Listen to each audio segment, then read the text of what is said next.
болушы жарақаттар деп айтып жатырсыз ғой. Соны ана түсінгені бойынша көпшілігі түсінеді де, ол 32 рет, мысалы оны ашығын айтайық, пышақ қой бұл жерде. 32 рет пышақтаған дегенге келтіріп тұр. Значит, бұл 32 рет пышақ соқпаған болып тұр. Солай ма? Бірақ тоже 2-3 рет емес, анда 2-3 рет деген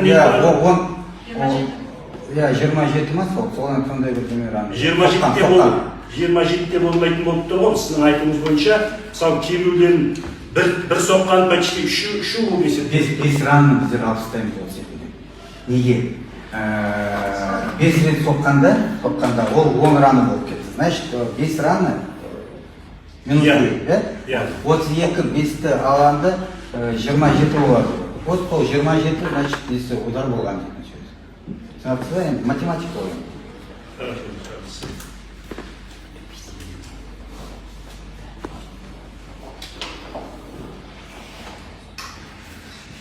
Малдарды өткізіп жатқан кезде сіз ол үйде ешкім жоқ екенін білесіз ғой, иә? Сіз әрекетіңізді ешкім білмейтін, дауыс болып өткізіп жатқан кезде.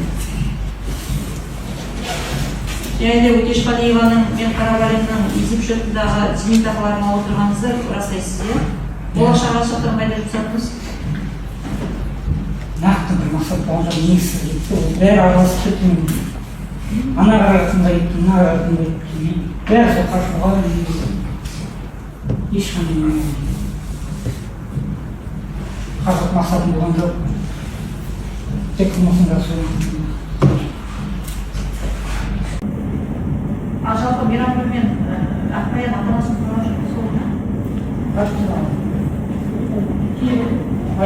Бала ешбал, ертең бізде барамыз дедім.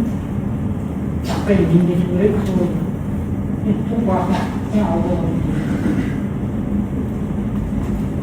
Мейрамгүлді мына жерде Мейрамгүлге жарақат салған кезде Ақбаян қайда болды? Сізде мына жерде үлкен үй емес пе? Мысалы асқынесінде не болып жатқанда, енді адамға жарақат беріп жатқанда адам бір шық құрғанды шығар ғой айтады.